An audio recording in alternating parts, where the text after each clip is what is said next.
கர்த்தருடைய பரிசுத்த நாமத்துக்கு ஸ்தோத்திரம் உண்டாவதாக. இயேசு கிறிஸ்துவின் ஜீவன நாமத்தில் அனைவருக்கும் அன்பின் வாழ்த்துக்கள். God bless you and thank you so much. வெளிப்படுத்தின விசேஷம் 7வது அதிகாரம் 9-10 வசனங்கள்.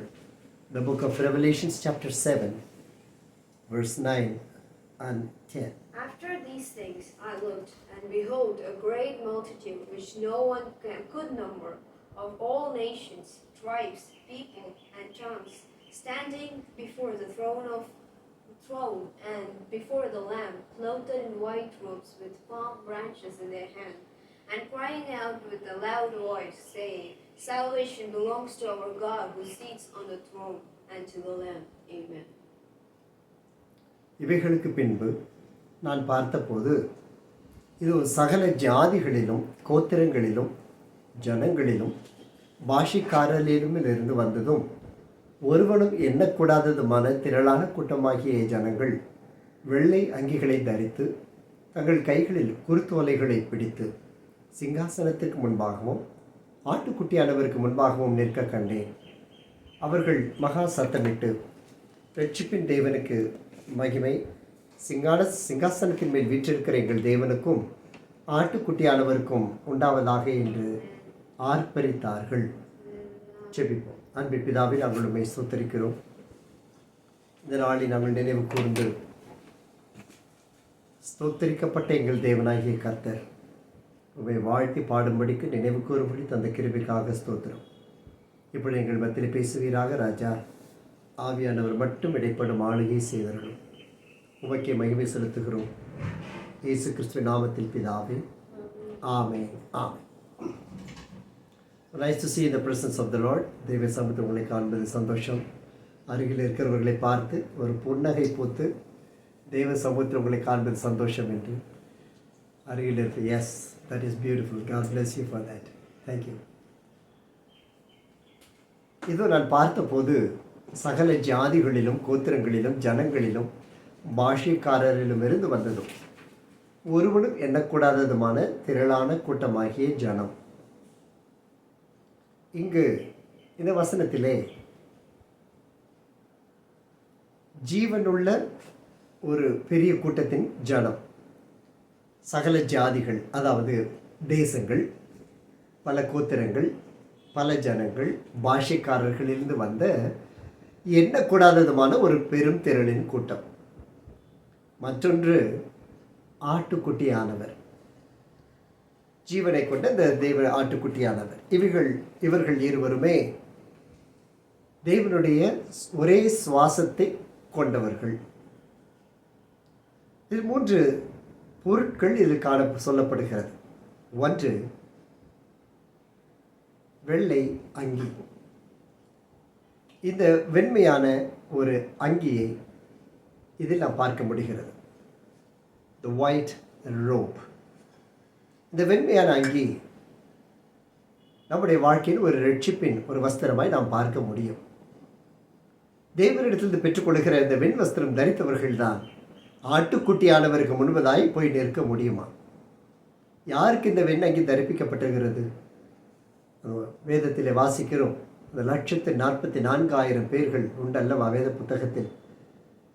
அவர்களில் ஒருவர்களாக நீங்களும் நானும் எண்ணப்படுவதற்கு இந்த வஸ்திரம் நமக்கு கொடுக்கப்படுகிறது. என்றாலும் வேத புத்தகத்தில் பல இடங்களில் இந்த வெண் வஸ்திரங்கள் கொடுக்கப்பட்டதை நாம் பார்க்க முடியும். எஸ்தர் ராஜாத்தின் புத்தகம் 8வது அதிகாரம் 15வது வசனத்திலே மொர்தெக்காய் இளநீலமும் வெள்ளையுமான ராஜவஸ்திரமும் பெரிய பொன்முடியும் பட்டும் இரத்தாம்பரமும் அணிந்தவனாய் ராஜாவினிடத்திலிருந்து புறப்பட்டான். சூசான் நகரம் ஆர்ப்பரித்து மகிழ்ந்திருந்ததாம். யார் இந்த மொர்தெக்காய்? இந்த மொர்தெக்காய் தன்னுடைய தேசத்திற்காக தேவனை நோக்கி பிரார்த்தித்தவர். இந்த மொர்தெக்காய் ஒரு பெரிய ஒரு கனமுள்ள ஒரு ஸ்தலத்தில் இந்த மொர்தெக்காய் இருக்கவில்லை. அவன் அந்த தேசத்திலே, அந்த நகரத்திலே அமைதலாய் இருந்தவன். ஆனால் அப்படிப்பட்டவனுக்கு ஒரு மிகப்பெரிய பாரம் வந்தது. இந்த பரலோகத்தின் வெண் வஸ்திரை தரித்தவர்களுக்கு இந்த உலகத்தில் தேவையான பெற்றுக்கொள்ள வேண்டிய வஸ்திரங்களில் ஒன்று இந்த வெண் வஸ்திரம். இந்த மொர்தெகாய்க்கு ஏன் இந்த வெண் வஸ்திரம் தரிப்பிக்கப்பட்டது? அந்த வஸ்திரத்தில் பார்த்தீர்களா? வெள்ளையுமான ராஜ வஸ்திரத்தை, ராஜாவினுடைய வஸ்திரத்தை ஒரு மொர்தெகாய்க்கு, ராஜா அல்லாத ஒருவனுக்கு இந்த வஸ்திரம் தரிப்பிக்கப்பட்டது.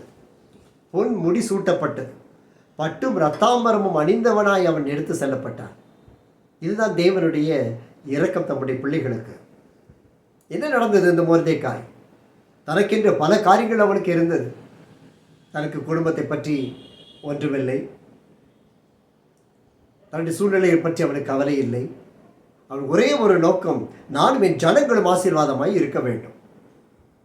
அற்புதமான ஒரு அழைப்பு, அற்புதமான ஒரு கிருபை. தன்னுடைய ஜனத்தின் மேல் பாரம் கொண்டவனை தான் கர்த்தர் ராஜ்யவஸ்திரம் தரிப்பிப்பாராம். நடந்தது என்ன? யூதர்களை கொல்ல வேண்டும் என்று ஆமான் மூலமாய் அந்த ஒரு கட்டளை பிறந்தது. அப்பொழுது இந்த மொர்தெகாய் எஸ்தருக்கு செய்தி அனுப்பினார். யூதர்கள் கொல்லப்படுகிற நேரம், ஏனென்றால் சூசான் நகரம் வேதனையில் நிறைந்திருக்கிறது. யூதர்கள் எல்லாரும் இந்த நாளில் கொல்லப்பட போகிறார்கள். எனவே நீ ஒரு ராஜாத்தியாய் இருக்கிறாய், நீ உன் மனதிலே மேலே இந்த வசனத்தில் 13ஆம் வசனத்தில் பார்க்கிற பொழுது, நீ ராஜாவின் அரண்மனையில் இருக்கிறதினால் மற்ற யூதர்கள் தப்பக்கூடாது இருக்க நீ தப்புவாய் என்று உன் மனதில் கொள்ளாதே என்று பாரத்தை வெளிப்படுத்துகிறான். நான் சொல்லுகிறான், நீ மௌனமாய் இருந்தால் இந்த ரட்சிப்பு யூதருக்கு வேறொரு இடத்திலிருந்து எழும்பும். இப்படி உதவும்படிதான் உனக்கு ராஜமென்மை கிடைத்திருக்கிறது. இந்த உலகத்தில் இந்த ராஜ வஸ்திரம் தரிப்பிக்கப்பட்டது எதற்காக?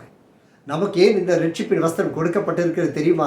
நான் என்னுடைய ஜனமும் எழுப்புதலாய் இருக்க வேண்டும் என்பதற்காக, தேவனுக்கு முன்பதாய் நாம் மாறப்பட்டு கதற வேண்டும் என்பதற்காக அந்த வெண் வஸ்திரம் நாம் தரிப்பிக்கப்பட்டிருக்க வேண்டும். ஒரு தேசத்திலிருந்து புறப்படுவோம், ஒரு பாஷையிலிருந்து புறப்படுகிறோம், தேவனை நாம் பரலோக ராஜ்யத்தில் சந்திக்க வேண்டுவதற்கு இந்த வெண் வஸ்திரம் மிகவும் அவசியம்.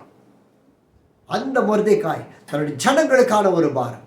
பாருங்கள், யுத்தத்தின் சத்தம் பெருகி கொண்டே இருக்கிறது. சபைகளுக்கு விரோதமாய் சபைகள், ராஜ்யத்துக்கு விரோதமாய் ராஜ்யங்கள், ஜனத்துக்கு விரோதமாய் ஜனம் ஓடிக்கொண்டிருக்கிற இந்த நாட்களில் நம்முடைய ஜனத்தின் ரட்சிப்புக்காக நிற்கிற ஒருவனுக்கு வெண்வஸ்திரம் தரிப்பிக்கப்படுமா? பரலோக ராஜ்யத்தில் ஊமை ஒன்று மத்தேயு 22ஆம் அதிகாரத்தில் சொல்லப்பட்டுகிறது. விருந்தாளியை பார்க்கிறவர்கள் வந்து விருந்தாளிகளை போய் தெருக்களிலும் தங்கள் பார்க்கிற எல்லோரையும் இழுத்து கொண்டு வந்த நல்லோர் பொல்லோர் யாவரையும் அமர பண்ணி கல்யாண சாலையின் விருந்தில் அமர பண்ணினார். ஆனாலும் அங்கு வந்து பார்க்கிற பொழுது, விருந்தாளிகளை பார்க்கும் பொழுது, ராஜா உள்ளே வந்து எல்லாத்தையும் கண்ணோக்கி கொண்டிருக்கிறார். அங்கே கல்யாண வஸ்திரம் தரித்திராத ஒரு மனுஷனை அங்கே பார்க்கிறார். பார்த்து கேட்டான், சிநேகிதனே, நீ கல்யாண வஸ்திரம் தரிக்காமல் எப்படி இந்த பந்திக்கு நீ வர முடிந்தது? அதற்கு அவன் பேசாமல் இருந்தான். ராஜாவுக்கு கோபம் வந்தது. அவன் சொன்னான், இவனை கையும் காலையும் கட்டி கொண்டு போய் அழுகையும் பற்கடிப்பும் இருக்கிற இடத்துல இவனை தூக்கி போடுங்கள் என்று தூக்கி போட்டான். அந்த வெண் வஸ்திரம் உடையவர்களாய் நாம் நிற்க வேண்டுமா? அந்த வெண் வஸ்திரங்களை பாதுகாத்து கொள்ள வேண்டும். அந்த ராஜாவின் அந்த நாள் வருகிறது. அந்த கல்யாணத்து பண்டிகைகள் நாம் வருகிற பொழுது இந்த வெண் வஸ்திரத்தை காத்து கொண்டவர்களாய் நிற்க வேண்டும். கரை திரையற்றவர்களாய், பிழையற்றவர்களாய் இந்த வெண் வஸ்திரம் தரிப்பிக்கப்பட்டவர்களாய் நிற்க வேண்டும். இரண்டாவது வெளிப்படுத்த விசேஷம் 7:9 பார்க்கிற ஒரு காரியம் குருத்தோலைகள். முதலாவது வெண் வஸ்திரம் தரித்திருப்பது, இரண்டாவது குருத்தோலை பிடித்திருப்பது. இந்த குருத்தோலை இன்று அநேகர் உலகத்தில் இதை கொண்டாடுகிறார்கள். அநேகர் பவனி வருவதும் உண்டு.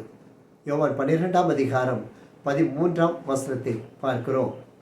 யோவான் 12:13, John 12:13, குருத்தோலைகளை பிடித்து கொண்டு அவருக்கு எதிர்கொண்டு போகும்படி புறப்பட்டு, ஓசன்னா, கர்த்தருடைய நாமத்தினாலே வருகிற இஸ்ரவேலின் ராஜா ஸ்தோத்தரிக்கப்படத்தக்கவர் என்று ஆர்ப்பரித்தார்கள். அல்லாமலும் சகரியா தீர்க்கதரிசி மூலமாய் சொல்லப்பட்டிருக்கிறபடி, சியோன் குமாரத்தியே, உன் ராஜா கழுதை குட்டியின் மேல் ஏறி வருகிறார் என்று சொல்லப்பட்டது. பாருங்கள், அந்த தீர்க்க தரிசனத்தின்படி இயேசு ஒரு கழுதை குட்டியை பார்த்தார். சீஷர்கள் சொல்லி அனுப்பினார், அந்த கிராமத்துக்குள் பிரவேசியுங்கள், அங்கே ஒரு கழுதை கட்டியிருக்க காண்பீர்கள், அதை அழைத்து கொண்டு வாருங்கள். ஆண்டவர் சொன்னார், அது எனக்கு வேண்டும். அந்த எஜமானன் கேட்டால் சொல்லுங்கள், இது என் ஆண்டவருக்கு வேண்டும் என்று. அப்பொழுது அவர் வந்து அந்த கழுதையின் மேல் ஏறி அமர்ந்தார். பாருங்கள், அந்த கழுதையின் மேல் இருந்ததை யாரும் கவனிக்கவில்லை. மாறாக தாழ்மையின் சொரூபியாய் அவர் பவனி வந்த பொழுது அந்த முழு தேசமும் ஆர்ப்பரித்து கொண்டாடியது. என்ன விசேஷம் அங்கு? அங்கு வருகிற பொழுது எல்லோரும் வஸ்திரங்களை விரித்தார்கள். விலை உயர்ந்த வஸ்திரங்கள். அவர்கள் எல்லாவற்றையும் விரித்து, யாருக்கு விலை உயர்ந்த வஸ்திரங்களை திறப்பார்கள் தெரியுமா? ஒரு ராஜாவுக்கு.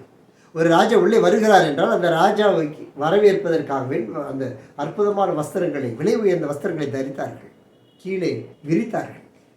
இதுவரை எஜமானுடைய வீட்டில் கட்டப்பட்ட கழுதை ரட்சிப்பை பெற்ற பின்பு, இயேசு மேலே அமர்ந்த பின்பு ஒரு கொண்டாட்டத்தின் மத்தியில் அழைத்து செல்லப்படுகிறது. ஜனங்களுக்கு எல்லாரும் ஒரு ஆசை. இப்பொழுது ராஜா வருகிறார். அங்கே 2 பாதை ஒன்று உண்டு. இடதுபுறம் புறப்பட்டு போனால் அவர் நேரே போய் ராஜ சிம்மாசனத்தில் அமர முடியும். அங்கிருந்து புறப்படுகிற பாதையில் அவர் சென்று அந்த பாதையிலே 2 பாதைகள் பிரிகின்றது. மற்றொரு பாதை நேரே கொல்கத்தா மலைக்கு நோக்கி போகிறது. பாருங்கள், எல்லோரும் இந்த சிங்காசனத்துக்கு வந்து விட்டார் என்று. ஏனால் அந்த வசனம் சொல்லுகிறது, சீயோன் குமாரத்தியை பயப்படாதே, உன் ராஜா கழுதை குட்டியின் மேல் ஏறி வருகிறார் என்று. இவர்களுக்கு இதுவரை காத்திருந்த அந்த ராஜா வந்து விட்டார் என்று மிகுந்த சந்தோஷம். ஏனால் ராஜா வந்து விடுவார், இனி எந்த குறையும் இல்லை, வேலைக்கு போக வேண்டாம், இலவசங்கள் எல்லாம் கொடுத்துருவாங்க. நம்ம நாட்டில் எலெக்ஷன் வரப்போகுது, என்ன அநியாயமாக இலவசங்கள் அள்ளி வீசுகிறாங்க பார்த்தீங்களா? ஒருத்தர் சொல்கிறாரு, இனி ஆண்களுக்கு சேர்த்து இலவச பஸ் விட போகிறாரு. பெண்கள் விடுற பஸ்ஸுலேயே நல்ல பஸ்ஸில் ஓட்ட பஸ்ஸாக ஓடும், ஆண்களுக்கு வேறு பஸ்ஸு. அது பார்த்தா இன்னொருத்தர் ஆரம்பிச்சிட்டாங்க, ஒரு பஸ்ஸு ஆணுக்கு ஒரு பஸ்ஸு பெண்ணுக்கு. நாங்கள் திருநங்கைகளில் எந்த பஸ்ஸில் ஏறி போகிறதுன்னு கேட்டு அது ஒரு கூட்டம் எழுப்பிடுச்சு. நாங்கள் எந்த பஸ்ஸு? இப்போ இதுக்கு இன்னொருத்தன் சொன்னோம், திருநங்கைகளுக்குன்னு ஒரு தனி பஸ் விட போகிறான் இன்னொருத்தன். இலவசம் இலவசம். எல்லோரும் சந்தோஷமாயிடுச்சு. இவர் வந்துட்டா ரேஷன் அரிசி எல்லாம் இருக்குது, அதனால் குவாலிட்டி ரைஸ் கொடுப்பாரு. இயேசுநாதர் வந்துட்டா நம்ம ராஜா வாங்கிட்டார்னா எல்லா கவலையும் மாறிடலாம். இல்லை, இவரோ அந்த ராஜ ரீகத்தை உலகத்தை தள்ளி மரணத்திற்கு ஒப்பு கொடுக்கப்பட்ட அந்த சிலுவையின் பாதை நோக்கி திரும்பி நடக்க ஆரம்பித்து விட்டார். அதுவரைக்கும் முன்னடப்பார் பின்னடப்பார். உன்னதத்தில் தாவீதின் மைந்தருக்கு ஓசன்னான்னு ஆர்ப்பரிச்சவங்களாம் சைலண்ட் ஆகிட்டாங்க. என்னடா அவர் பாதை மாறி போச்சு. கர்த்தருடைய பாதை விசேஷமான பாதை. அல்லேலூயா. அவர் ராஜாதான், ஆனால் ஒரு பொழுதும் நான் ராஜ சிங்காசனத்தில் அமர்ந்து உங்களை ஆளுகை செய்வேன் என்று சொல்லவே இல்லைங்க. தாழ்மையின் சொருவி, தாழ்மையின் ரூபம், அடிமையின் ரூபம் எடுத்தார். அவர் சொன்னார், இல்லை, இந்த ராஜரீக சிங்காசனத்தை பார்க்கிலும் என்னுடைய ஜனங்களுக்காக நான் ரத்தம் சிந்துவதை நான் தெரிந்து கொள்ளுவேன், நான் மரிப்பதை தெரிந்து கொள்ளுவேன். பிதாவாகிய தேவன் எனக்கு ஒரு சித்தம் வைத்திருக்கிறார், ராஜ சிம்மாசனத்தில் நான் அமர முடியும். அவர் கேட்டார், நான் என் பிதாவை நோக்கி கூப்பிட்டால் 7 லேகியோனுக்கு அதிகமான தூதர்களை அவரை அனுப்ப முடியாதுன்னு நினைக்கிறீங்களா? முடியும். ஆனால் என்னுடைய பாதை அதுவல்ல. நான் அடிக்கப்பட வேண்டும் என்பது தேவனுக்கு விருப்பமானார், நான் ரத்தம் சிந்தப்படுவது தேவனுக்கு விருப்பமானார், என் ஜீவன் என் ஜனங்களுக்கு சிந்தப்பட வேண்டும் என்பது தேவ சித்தமானால் அதையே செய்வதற்கு என்னை அர்ப்பணிக்கிறேன் என்று அவர் பவனி போனார். ஜனங்களுக்கு முன்பதாய் ஒரு ராஜா, ஜனங்களுக்கு முன்பதாய் ஒரு தேவ ஆட்டுக்குட்டி. மார்க் 11:10 கர்த்தரின் நாமத்தினாலே வருகிற நம்முடைய பிதாவாகிய தாவீதின் ராஜ்யம் ஆசீர்வதிக்கப்படுவதாக. எல்லாரும் சொன்னாங்க, தாவீதின் குமாரன் தானே, தேவன் வாக்கு பண்ணியிருக்கிறார், தாவீதின் குமாரனுக்கு ஆளுகை செய்கிற சிங்காசனம் இல்லாமல் போகிறதில்லை, அப்போ இவரும் தாவீதின் குமாரன் அல்லவா, எனவே அவருடைய ராஜ்யம் ஆசீர்வதிக்கப்படுவதா. பார்த்தீங்கன்னா வார்த்தைகளை தேவனை ஸ்தோத்தரிக்கும் போதே உள்ள அவங்களுடைய எதிர்பார்ப்பெல்லாம் ஜெபத்தோடு சேர்ந்து போகுது. தேவனை துதிக்கும் போது அவர்களுடைய எதிர்பார்ப்புகளை சேர்த்து சொல்கிறாங்க. தாவீதின் ராஜ்யம் ஆசீர்வதிக்கப்படுவதாக. தாவீதின் ராஜ்யம் உலகத்தின் ராஜ்யம். தாவீதின் குமாரன் என்று அழைக்கப்படுகிற அவருடைய ராஜ்யம் நித்திய ஜீவனை சுதந்திரிக்கிற ஒரு ராஜ்யம், நித்திய ஜீவனை அளிக்கிற ராஜ்யம். அது சொல்கிறார், உன்னதத்தில் ஓசன்னா என்று ஆர்ப்பரித்தார்கள். அந்த ஆர்ப்பரிப்பு லேவியராகமம் 23 அதிகாரம் 40வது வசனம். லேவியராகமம் 23:40. இங்கு முதல் நாளிலே அலங்காரமான விருட்சங்களின் கனிகளையும் பேரீச்சின் ஓலைகளையும் தழைத்திருக்கிற விருட்சங்களின் கிளைகளையும் ஆற்றல் அரிகளையும் கொண்டு வந்து உங்கள் தேவனாகிய கர்த்தருடைய சந்நிதியில் 7 நாள் மகிழ்ச்சியாயிருங்கள். லேவியருக்கு சொல்லப்படுகிற அந்த அதிகாரத்திலே நாம் ஆர்ப்பரித்து மகிழ்வதற்காக இங்கே இந்த பேரீச்சைகளின் இலைகள் ஓலைகளை தழைத்திருக்கிற நல்ல செழிப்பாக இருக்கிற அந்த மரத்தினுடைய ஓலைகள் அதை கொண்டு வந்து கர்த்தருடைய சந்நிதியில் 7 நாள் சந்தோஷமாக இருக்குன்னு சொல்கிறாங்க. சரி, நீங்கள் பார்த்தீங்கன்னா ஒரு சில கிறிஸ்தவர்கள் இந்த குருத்தொலைகளை வைத்திருப்பார்கள். அதை சாம்பல் அடுத்த சாம்பல் புதனன்று அதை எரித்து அதை சாம்பலாக்கி வச்சுக்கிடுவாங்க. ஒவ்வொரு அடையாளமே அவர்கள் கொண்டாடுகிறார்கள். பாருங்க, ஆண்டவர் இந்த குருத்தொலை நம்ம கையில் இருக்கணும்னா கையில் இருந்தால் தான் தேவ சமூகத்தில் ஒரு மகிழ்ச்சி, ஒரு அல்லேலூயா. ஏனென்றால் அந்த ராஜா வருகிறார் என்று சொன்ன உடனே ஜனங்கள் ஆர்ப்பரித்தாங்க, அந்த சந்தோஷம். இது லேவியரா ஆதி காலத்திலேயே இந்த பழக்கம் ஆண்டவர்களுடைய கட்டளையிலிருந்து அது பிறந்து விட்டது. அப்போ குருத்தொலைகளின் அடையாளம் நாம் தேவனை ஆர்ப்பரித்து மகிழ்வது. ஆராதனையில் கைகளை உயர்த்தி ஆண்டவர் ஆராதிக்கிறோம், கட்டளை இருக்கிறது. நிறைய பேர் இன்னும் கைகளை உயர்த்தி கூட ஆராதிக்கிறது இல்லை. நல்லா கட்டு போட்டுட்டு ஆராதிக்கிற மாதிரி உட்காந்துருக்கோம்.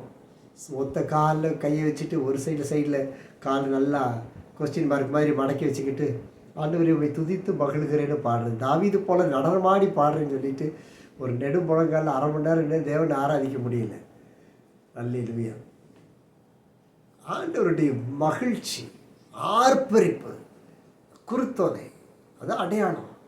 ஓசன்னா என்று சொல்லுகிற பொழுது, தாவீதின் மைந்தனுக்கு ஓசன்னா என்று சொல்லுகிற பொழுது ஜனங்கள் ஆர்ப்பரித்தார்களாம். ஆராதனை முக்கியமாக தனிப்பட்ட ஒரு ஆராதனை. நீங்கள் தனியாக இருந்தீங்கன்னா தேவனுக்கு மகிமை செலுத்துங்க. நல்ல தேவனை கைகளை உயர்த்தி ஆடி பாடி நடனம். நல்லா கவனிச்சிங்க, ஆட்டம் அல்ல, நடனம்.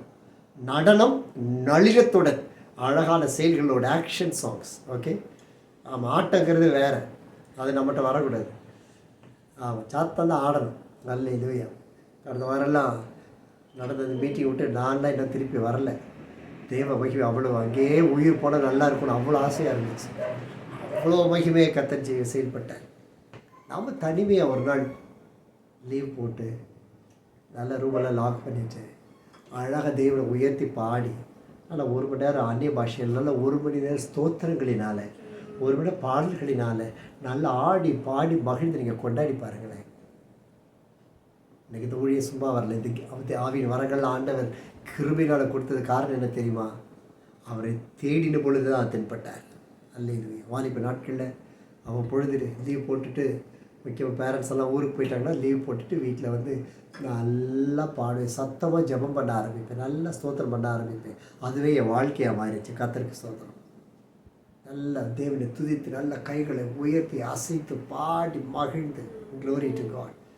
உன்னதத்தில் தேவனுக்கு ஓசனான்னு சொல்லி பாடும் பொழுது அப்போ தான் என் மனமகிழ்ச்சி. உணவர் ஒரு கேள்வி கேட்டிருந்த, சந்தோஷமாக இருக்கிறீங்களான்னு. இல்லை, விடமாட்டேன், உங்களை கேட்டுகிட்டே தான் இருப்பேன். நல்ல குருத்தோலை பிடித்த ஜனங்கள் சந்தோஷமாக இருக்கிறாங்கன்னா ராஜா உள்ளே வந்துட்டாருன்னு அர்த்தம். அந்த ராஜா உனக்குள்ளே இருந்தாருன்னா நல்ல தேவனை துதித்து பாடி மகிழ்ந்து கொண்டே இருக்கும். நல்ல இதுவையா. மூன்றாவதாக வெளிப்படுத்தல் விசேஷம் 7:9 ஒரு காரியம் சொல்லப்படுகிறது.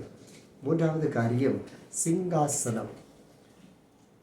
சிம்மாசனம், சிங்காசனம் 2 வார்த்தை வேதத்தில் பார்க்க முடியும். சிம்மாசனம் என்பது சிம்மம் ப்ளஸ் ஆசனம். சிம்மம் என்பது சிங்கம். சிங்காசனம் என்பது சிங்கம் ப்ளஸ் ஆசனம். 2 ஒன்று தான். சிம்மாசனமும் சிங்காசனமும் பெயர்கள் 2 தனிப்பட்ட தமிழ் வார்த்தை, அவ்வளவுதான்.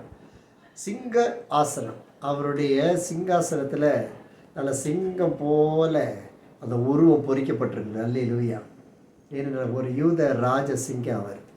இங்கே மதுரைக்கு வந்தீங்கன்னா இங்கே ஒரு மஹால் இருக்கிறது, திருமலை நாயக்கர் மஹால். ஒரு சிலர் உங்களை கூட்டிகிட்டு போயிருக்கிறேன். எல்லோரும் கூட்டிகிட்டு போகிறதுக்கு ஆசை தான். தனியாக வந்தால் கூட்டிகிட்டு போகலாம், ஒரு சிலராக வந்தால் கூட்டிகிட்டு போகலாம், மொத்தமாக போகலாம். ஆனால் போக முடியாது. சரி, அங்கே வந்து பார்த்திங்கன்னா நல்ல ஒரு சிங்காசனம் போட்டிருப்பாங்க. அதில் ஒரு சிங்கம் இருக்கும், அந்த தலைக்கு மேலே ஒரு சிங்கம் இருக்கும். ஏறுற இடத்துல அங்கே 2 சிங்கம் சிலை செஞ்சு வச்சுருப்பாங்க. அப்போ அங்கே வர்ற எல்லாரும் இது அந்த ராஜாவோட சிங்காசனம்னு சொல்லி நினைத்து அதை ஃபோட்டோலாம் எடுத்துக்குவாங்க. ஆனால் இங்கே உள்ள எங்களுக்கு தான் தெரியும் அது ஒரிஜினல் சிங்காசனம் இல்லை.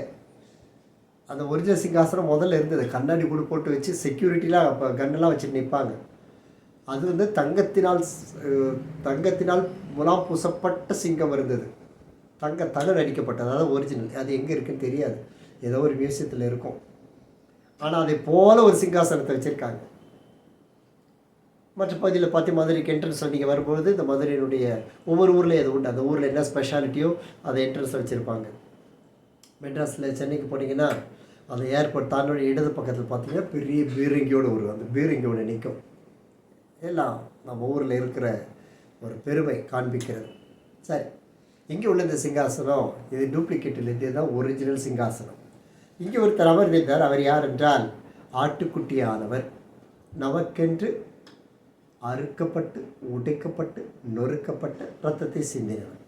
அப்போ இந்த சிங்காசனம் தான் நம்முடைய வாழ்க்கையினுடைய ஒரு பெரிய ஆசீர்வாதம். முதலாவது நாம் பார்த்தது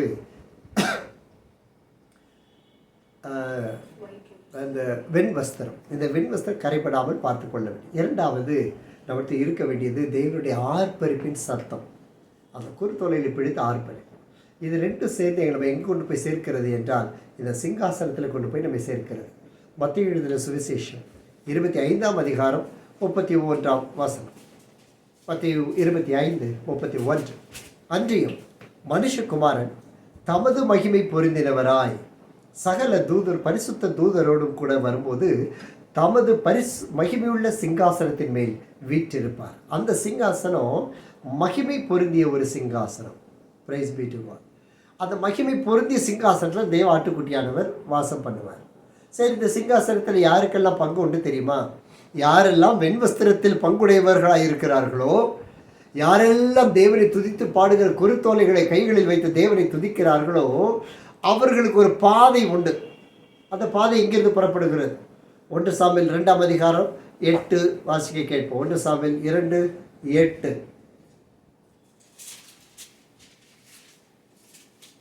அவர் சிறியவனை புழுதியிலிருந்து எடுத்து எளியவனை குப்பையிலிருந்து உயர்த்துகிறார்.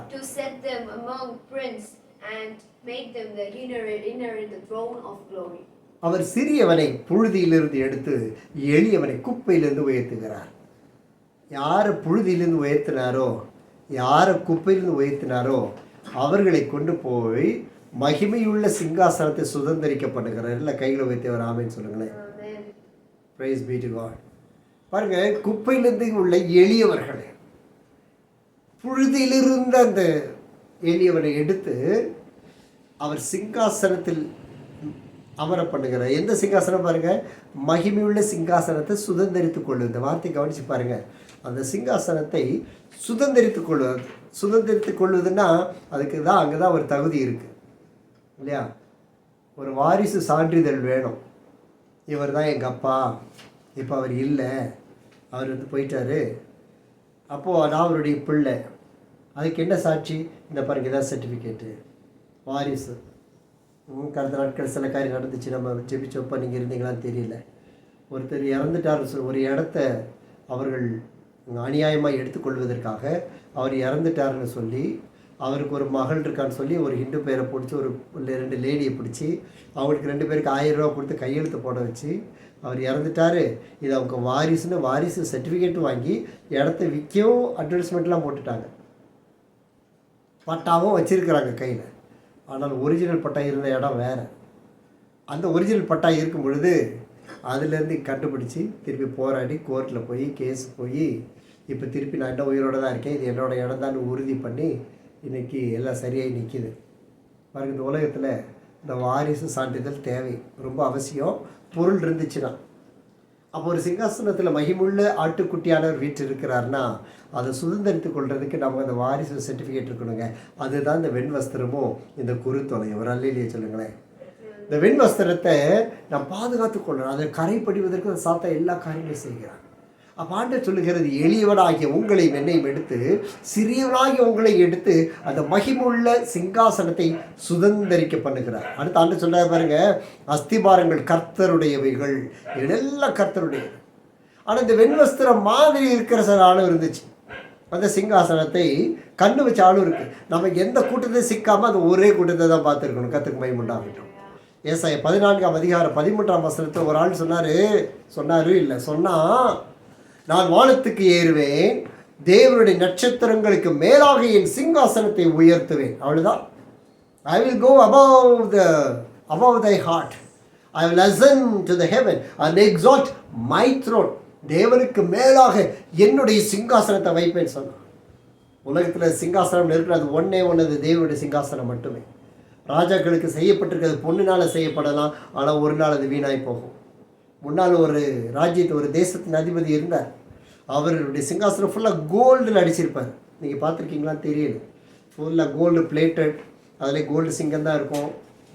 அவருடைய டாய்லெட் இருக்குது பார்த்தீங்களா, அவர் வெஸ்டர்ன் டாய்லெட் போட்டுப்பார். அதில் அவர் உட்கார அந்த சீட்டர் மேலே ஒரு சீட் இருக்குது பார்த்தீங்களா, அது கூட கோல்டில் வச்சுருந்தார். ஒரு நாள் வந்தது, என்ன ஒரு பெரிய யுத்தம் வெடித்தது. அவர் பிடிச்சி கொண்டு போய் தூக்கில் மாட்டி தொங்க விட்டாங்க. தேவனுடைய சிங்காசனத்துக்கு அவருக்கு மேலே ஏறுவேன்னு சொன்னவன் ஆண்டவர் கிரியை செய்தார்.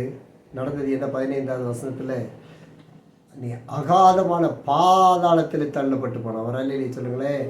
அல்லேலூயா. அந்த சிங்காசனம், அப்போ இந்த சிங்காசனத்தை போய் அடைகிறதுக்கு, அந்த மகிமையின் சிங்காசனத்தை சுதந்திரிக்கிறதுக்கு நம்ம என்ன செய்யணும்? நம்மை தாழ்த்தணும். இந்த உயிர்த்தெழுதலின் அடையாளத்தை ருசிக்கிறோன்னு நம்மை தாழ்த்தணும். யோவான் 3வது அதிகாரம் 6வது வசனத்தில் ஒரு அசைவு அங்கே பார்க்குறோம். வாசிக்கல. யோவான் 3ஆம் அதிகாரம் 5, 6 வசனங்கள். அப்பொழுது நினிவேயின் ஜனங்கள் தேவனை விசுவாசித்து உபவாசம் செய்யும்படி கூறினார்கள். பெரியோர் முதல் சிறியோர் மட்டும் ரட்டுடுத்தி கொண்டார்கள். இந்த செய்தி நினிவேயின் ராஜாவுக்கு எட்டின போது அவன் தன் சிங்காசனத்தை விட்டு எழுந்து தான் உடுத்தி இருந்த உடுப்பை கழற்றி போட்டு ரெட்டை உடுத்தி கொண்டு சாம்பலிலே உட்கார்ந்தார். பார்த்தீங்களா, அவன் சிங்காசனத்தை அமர்ந்திருக்கிற ஒரு ராஜா தான். ஆனால் கர்த்தராகிய தேவனுடைய கோபம் நினிவேயில் திரும்பி இருக்கிறது. இன்னும் கொஞ்ச நாட்கள் தான் நினிவே கவிழ்க்கப்பட்டு போகும். ஒரே வார்த்தை, your life will turn upside down. உன் வாழ்க்கை மாறப்போகுது, நினிவே கவிழ்க்கப்பட்டு போகுது. அவ்வளவுதான் அந்த வார்த்தையை கேட்டான். கேட்ட உடனே அவன் ஒரு கட்டளை பிறப்பித்தான். ஜனங்கள் எல்லாரும் மாடுகளும் எல்லா மிருக ஜீவன்களும் சேர்ந்து ரெட்டு உடுத்தி தாழ்த்தி உபவாசம் பண்ண முடிவு பண்ணாங்க. அவன் ராஜா தான் எழுந்தார். எழுந்து வந்து சிங்காசனத்தை விட்டு உலகத்தின் சிங்காசனத்தை விட்டு பரம சிங்காசனத்தை தேடுவதற்கு ராஜா தன்னை அர்ப்பணித்துக் கொண்டான். நடந்தது என்ன? வசனம் சொல்லுகிறது, நினிவேயின் மேல் தேவன் என்ற கோபத்தை மாற்றி இரக்கத்தை காண்பித்து விட்டார்.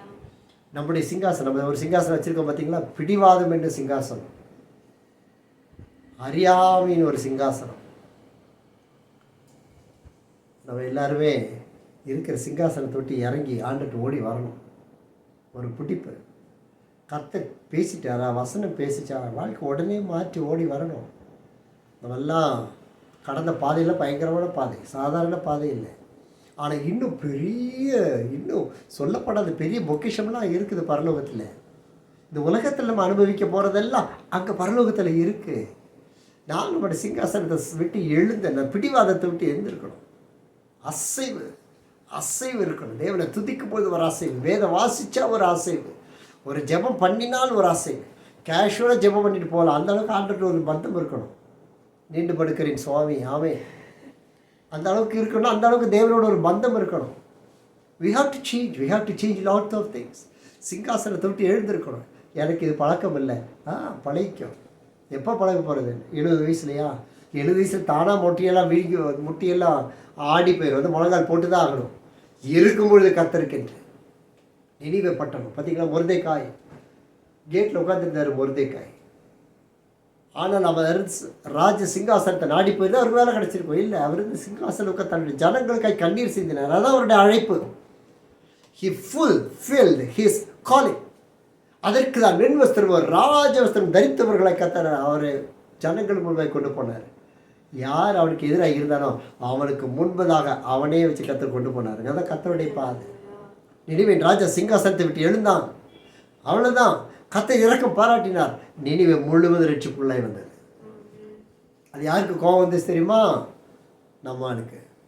ஊழிய வளர்ந்தா பிடிக்காது, ஊழியக்காரர் நல்லா இருந்தால் பிடிக்காது, பரலோகம் நிறைஞ்சா பிடிக்காது. இதெல்லாம் எனக்கு தெரியும் ஆண்டவரே, நீர் இது செய்வீர்கள் எனக்கு தெரியும். நீ அதை செய்யணும்னு தானேயா உன்னை நினிவேக்கு அனுப்புனார். உன்னை இந்த ஊழியத்தில் கற்று கொண்டு சேர்ந்தது நீ இந்த நினிவேக்காக சுவிசேஷத்தை அறிவிக்கணுங்கிறதுக்காக. நீங்கள் நானும் ரெட்டு உடுத்தி தாழ்மையாக இருந்து இதை சுதந்திரிக்கணுங்கிறதுக்காக.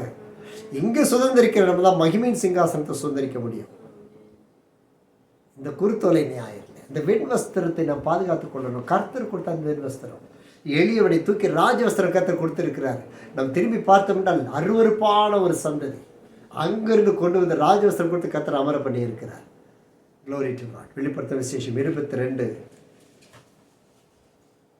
எல்லாரும் எடுத்துக்கொள். வெளிப்படுத்த விசேஷம் 22 நம்முடைய கர்த்தர் வைக்க ஓடுகிற பாதையில் கர்த்தர் வைக்கிற பொக்கிஷம் என்ன தெரியுமா? நம்முடைய விண்வஸ்திரங்கள், குருத்தோலைகள். இந்த சிங்காசனத்துக்கு நாம் ஆயத்தப்படுகிற பொழுது உள்ள அழகான ஒரு ஆசீர்வாதம் தான் வெளிப்படுத்த விசேஷம் 22ஆம் அதிகாரத்தில் 1, 2, 3 நல்ல தெளிவாக பளிங்கை போல தெளிவான ஜீவ தண்ணீருள்ள சுத்தமான நதி தேவனும் ஆட்டுக்குட்டியானவரும் இருக்கிற சிங்காசனத்திலிருந்து புறப்பட்டு வருகிறதை எனக்கு காண்பித்தான். அவர் இறுதி தாண்ட சொன்னார், தேவனுடைய ஆலயம் பரிசுத்தமாக இருக்கிறது, நீங்களே அந்த ஆலயம். நம்முடைய ஆலயம் பரிசுத்தமாக இருக்குன்னா அங்கே தெய்வ சிங்காசனம் இருக்கும். அந்த தெய்வ சிங்காசனம் அங்கே இருக்கிறது என்றால் அங்கேருந்து என்ன புறப்பட்டு வருது பாருங்களேன், பளிங்கை போல தெளிவான ஜீவ தண்ணீர். It's very clear. There is no doubt, no impurity. அசுத்தமில்லை, அற்பமில்லை, தெளிவான ஜீவ தண்ணீர், சந்தேகமில்லை. இதுதான் என்னுடைய அழைப்பு, இதுதான் என்னது புறப்பட வேண்டிய கனி, இதுதான் ஜீவ நீரூற்றென்று உள்ளிருந்து ஆட்டுக்குட்டியானவர் இருக்கிற சிங்காசனம். நமக்குள்ள ஆவியான சிங்காசனத்தை வைத்து அமர்ந்திருப்பாரானால் ஜீவ தண்ணீர் புறப்பட்டு ஓடணும். We will be a perfect person. தேவனால் தெரிந்திருக்கப்பட்ட செவ்வையான பரிசுத்தமுள்ள சுத்தமான ஜீவ தண்ணீர் புறப்பட்டு வருகிற ஒரு சிங்காசனம் என்று உள்ளது புறப்படணும். அதன் பிறகு 2வது வசனத்தில் நகரத்து வீதியின் மத்தியிலும் நதியின் இரு கரையிலும் 12 விதமான கனிகளை தரும் ஜீவ விருட்சம். பாருங்க, தேவ சிங்காசனத்தில் புறப்பட்டு ஓடுகிற நதிக்கு 2 புறமும் கனிகளை தருகிற ஜீவ விருட்சம். ஆவியான நம்மிடத்தில் பேசிட்டோம். நம்மிடத்தில் ஜீவநதி புறப்பட்டு ஓடுகிறதா?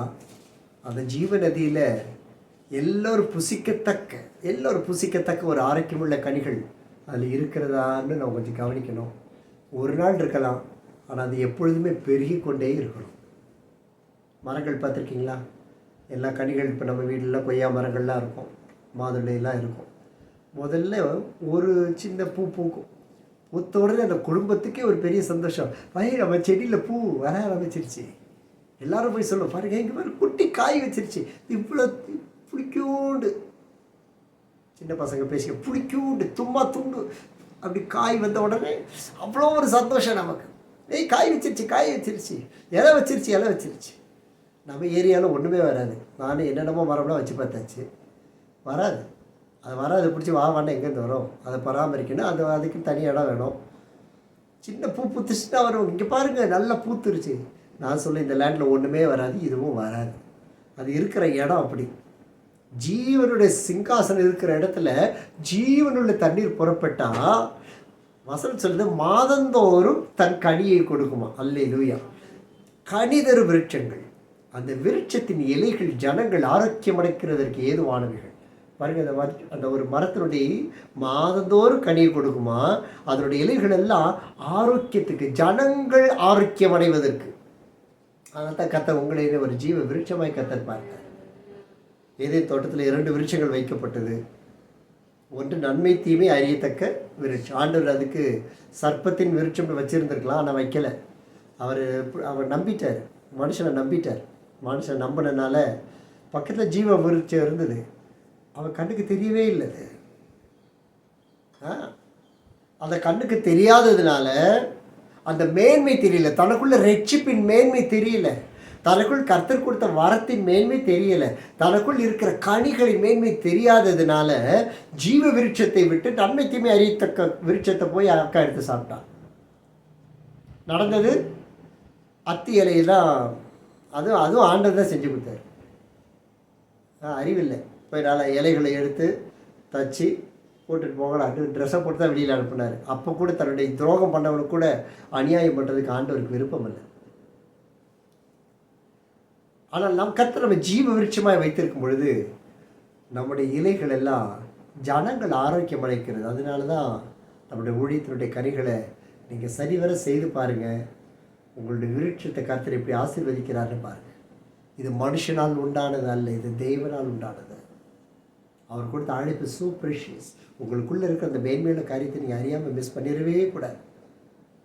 Glory to God. நமக்குள்ள இது புறப்படுகிறது ஜீவநதி, கனிதர் விருட்சம், ஆரோக்கியமுள்ள இலைகள். எல்லாத்துக்கும் மேலே 3வது வசனம், இனி ஒரு சாபமும் இராது, தேவரும் ஆட்டுக்குட்டியானவரும் இருக்கிற சிங்காசனம் அதில் இருக்கும். There shall be no more curse. தேவனுடைய வெண்வஸ்திரத்தை அறிந்து அவரிடத்தில் ஆராதித்து அவருடைய சிங்காசனத்தை குறித்த ஒரு வாஞ்சியும் தவணமாக நம்ம இருக்கிற பொழுது அங்கே தாங்க சாபம் முழுசாக மாறும். அங்கே தான் முழு சாபம் இல்லை. இன்றைக்கி நம்ம எல்லாத்தையும் ஃபேஸ் பண்ணாலும் அங்கே போய் சந்தோஷமாக இருப்போம். அங்கே என்ன நடக்கிறது? தேவனும் ஆட்டுக்குட்டியானவரும் இருக்கிற சிங்காசனம் அதில் இருக்கும். ஒரு அல்லேலூயா சொல்லுங்களேன். எவ்வளோ அருமையான இந்த சிங்காசனம். நம்ம அந்த சிங்காசனத்துக்கு புறப்பட்டு போவதுதான் கர்த்தருக்கு விருப்பம். இது அநேக இடங்களில் பவனி வருவாங்க, ஓலைகள் எடுத்து பவனியை வருவாங்க. ஒவ்வொரு சர்வீஸில் போய் அந்த ஏரியாவில் சுற்றி வருவாங்க. இந்த செய்தியில் பாருங்களேன், உலக மக்கள் செய்தி கொடுக்கும்போது இன்று இந்த தேவாலயத்தில் குருத்தோலை ஞாயிறு கொண்டாடப்பட்டது அப்படி எல்லாம் அப்படியே வருவாங்க. போன வாரம் சபைகளில் பார்த்தோம். சில நம்மை சார்ந்த சபைகள் கூட சிலர் சிலுவையில் ஒரு ஆளை வச்சு கிராமம் முழுவதும் அப்படியே அழைச்சிட்டு வந்தாங்க. அமைதியாக போய் அப்படியே கூட்டிகிட்டுலாம் வராங்க. அவர் அப்படியே தடுமாறி சிலுவை தூக்கிட்டு போயிட்டு வந்த அந்த காட்சியை பார்க்கும் பொழுதே அநேக ஜனங்கள் உள்ளத்தில் கிரியை செய்யுங்க. உலகம் போராடிக்கிட்டு இருக்குது. எப்படியாக இயேசு அறிவிக்கணும், எப்படியாக அந்த சிங்காசனத்துக்கு நான் போய் சேரணும், எப்படியாக எனக்கு கொடுக்கப்பட்ட அந்த அபிஷேகத்தை நான் விட்டுவிடக்கூடாதுன்னு